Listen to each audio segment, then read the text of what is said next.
Hey guys, Genevieve here. We are here to talk about our full moon, which is occurring Monday evening right before 8 p.m. Eastern Time. This is a Capricorn full moon, and my Capricorn full moon blend, as you know, is called Buoyancy. And so let me get these glasses on. And we also know a full moon is when the sun and the moon are completely opposite each other, right? So, of course, with this being Capricorn, Capricorn is an earth sign, but I gotta tell you, these elements are heavily weighted, and the aspects to the elements are heavily weighted in fire and water. There's 9 to fire, there are 9 to water aspects, there are 6 to air, but there's only 3 to Earth. So really, the only Earth doing anything in here is Capricorn. And there's Chiron actually just moved into Taurus. That's a lesser influence, but that also is kind of giving us a little bit of Earth. But again, that's for trauma and wound healing. So,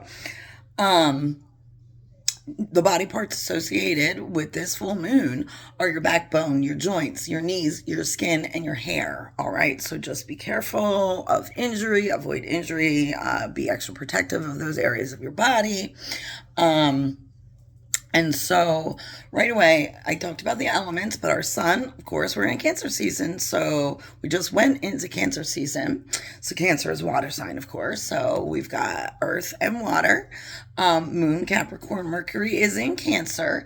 It's just about stationary right now, and right at this full moon, right after the full moon, Mercury is going to go retrograde. And we've talked about retrogrades before, but I'll mention that when we get to Mercury. Venus is still in Leo, Mars is still in Gemini, Jupiter is still in Cancer, Saturn's still in Aries, of course, Uranus is still in Gemini, Neptune still in Aries, Pluto is in Aquarius retrograde. Lilith is in Sag, and Chiron, like I just mentioned, is just moved into Taurus. All right, so let's jump in, shall we? So there is so much fire and water energy in this full moon and surrounding it, okay? So, it's a lot of opposing energy. And when I share the chart, you're going to see that, okay? Capricorn moon actually is a minor influence. I'm sorry, Capricorn moon and minor influence Chiron in Taurus are the only kind of earthy, grounding, stabilizing energy to this full moon. I want you to stay buoyant, all right? And that is the reason why my Capricorn full moon blend is called Buoyancy, because we are in Cancer season, which is a water sign. Water rules emotions, right? We've got so much water stuff going on in here.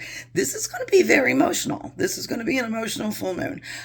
So stay afloat of your, emotions. Don't drown in them. That is what I mean by stay buoyant, okay? So with the sun in Cancer, we've got intense emotions and sensitivity. We are going to be drawn to stable, dependable partners at this time. And I do need to mention this as well. All of the aspects to the sun and to the moon are challenging aspects, okay? So this is where we're getting our challenges out of the way right up front. So with the opposition moon, of course, that's always an opposition with the sun and the moon on a full moon.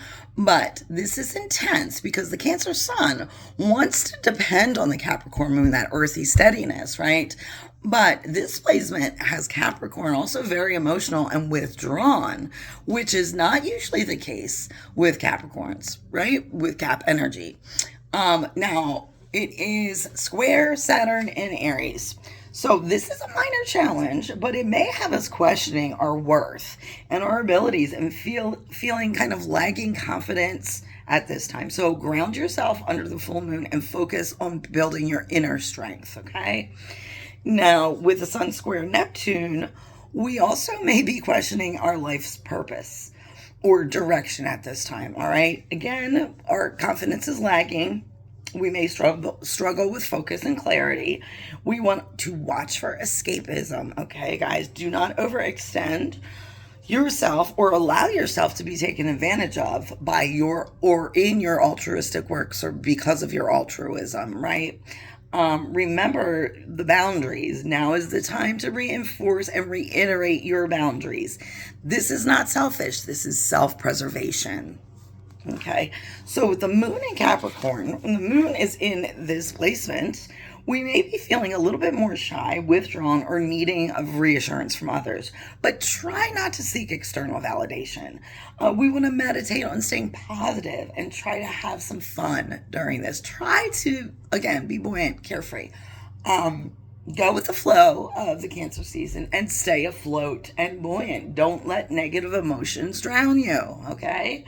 Because we're all going to be feeling it some kind of way, especially our earth and our water signs, but even our fire signs. Now, with the moon square Saturn, we may feel the need to hide our feelings or guard against trusting others at this time. But that also can lead to loneliness and isolation. So you want to come out of your shell. You want to bond with your tribe. Again, those are the people that you want to, like your safe tribe, are the people that you want to be able to open up and express your emotions to. Don't keep it in. Don't bottle it in. Don't withdraw too much. Okay? Like the crab. Don't do it. And then with the moon square Neptune, we want to watch out for unrealistic expectations and projecting our emotions onto others at this time. We might be feeling sensitive, longing for connection. Just make sure, again, that it's the right people. So now with Mercury in Cancer, like I said, our communication style is heart-centered, compassionate, nurturing. We want to take the time to truly feel and process before verbalizing, though. Reactive emotional conversations are not beneficial to anyone, right? And I mentioned Mercury's going retrograde right after this full moon until July 23rd. So you might be feeling nostalgic about childhood, family members, or even your family or childhood home, things like that. Things having to do with family and home. Now, however, miscommunication in the emotional department is highly likely, okay? So remember to pause and think before you articulate anything of an emotional nature. Now, Mercury is conjunct Jupiter, so this is kind of a helpful conjunction here. We're curious, wanting to learn more and expand our horizons, especially in philosophical and spiritual realms, all right? With Venus in Leo, like I said, this is a great placement for Leo. Passion and creativity and energy are abounding. So the only aspect to Venus is a positive, but it's a major positive one. And this is a trine with Saturn and Aries. So this is helping bring emotional maturity, depth, and stability in long-term relationships and committed partnerships. We're enjoying loyal, strong, dependable bonds at this time. Yay! Like, we need that, right? Especially with all this emotion, we need steady partners, people that we can trust to share these emotions with. Now Mars is in Gemini. This is definitely the most active planet in this full moon chart. And with this placement at the full moon, all aspects are positive in Mars too, so that's a good thing. It is trine Jupiter. This makes us all feel energetic and optimistic. Sports and travel are highlighted. Our upbeat mood and energy is contagious. So again, this is a major positive thing. This is definitely going to help, balance some of those more dark, more brooding emotions we may be feeling. Now with a conjunction with Uranus, this is again bringing more energy and excitement, new projects and opportunities. We are quick moving and thinking. However, we do want to watch out for the potential to be too spontaneous and impulsive at this time, and mistakes can be made. So again, kind of slow down, enjoy that energy, that creativity, that excitement, exuberance, but don't get ahead of yourself. With a sextile to Neptune, this is another positive. This is going to help temper some of the more intense energy of the previous aspect by bringing gentleness, subtlety, and grace to our interactions. And also a bit of luck with timing of endeavors to ensure success. So quiet down, listen kind of internally so you know when the timing is right to work on your creative or your career projects and endeavors. Now, there is a trine to Pluto in Aquarius. This is a minor positive aspect. This lends support to focus, discipline, and endurance while working towards our goals, right? This aspect highlights careers in leadership and mentoring roles. With Jupiter in Cancer, again, it's been there for a bit. It's going to be there for a bit longer. It is sextile Uranus in Gemini. This is a highly, highly positive aspect. This melds the caretaking energy of Cancer with the quick thinking of Gemini to help create more innovative ways to approach business and creative endeavors. We're operating with integrity and idealism, which is driving us toward our success. Again, these themes are going to be playing out for a while because these are the outer planets. Jupiter is trine Neptune. This is a minor positive aspect, but this brings our intuition and empathy to the forefront. It's helping us work with others to bring about healing, unity, and harmony. This is last aspect to Jupiter is a minor challenging one, it's in opposition to Pluto.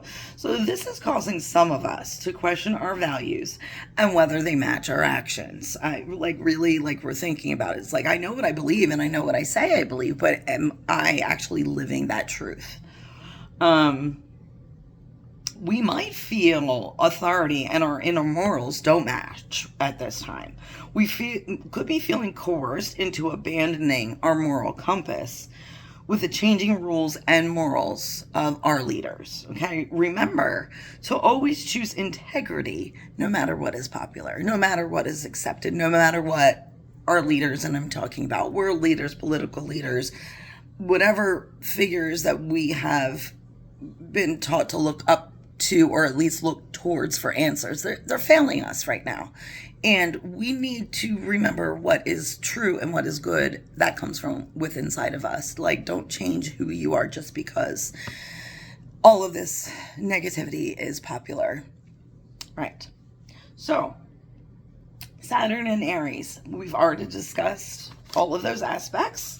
We're starting to get used to these outer placements outer planets now that they've moved into these new positions. With Saturn and Aries and even Uranus and Gemini, especially Uranus and Gemini, because it's really helping us think outside of the box and really come up with new ways of communicating, of working with technology, of sharing ideas together in a positive way. So it is a sextile Neptune. So again, we are continually honing our intuition and tapping into creative inspiration. With a trine to Pluto, we are still working on those transformations and leading by example, guys. So this, again, these transits are long lasting. So we're given time to work through them. Neptune in Aries is still out there, and it is sextile Pluto. Again, these aspects to outer planets are long lasting. They'll be with us for a while. This is giving us a chance to really integrate the lessons and opportunities into our lives. We're being called to serve, and we're learning through trial and error which ways our talents and gifts can be applied to the greatest good. So that's basically what I've got, guys. Like I said, some of this is going to feel a little heavy. We're going to feel a little emotional, but we can work with this energy. I want you to stay buoyant. Don't let the emotions drown you. Learn to swim. Actually, physically get out there and swim. I plan on doing that this afternoon. All right. Till next time, guys. Enjoy the full moon. Take pictures and share it with me if you would like. I love seeing pictures because I don't always get the best angle where I live or where I'm at currently. So till next time, enjoy your weekend. Blessed be. Namaste. Oh, yes. I'm recording this Friday morning for the full moon on Monday evening. So we've got a few days until then, but you might already start to feel some of that energy coming in, all right? And get your hand on my Buoyancy, my full Capricorn blend. All right. Talk to you soon. Bye.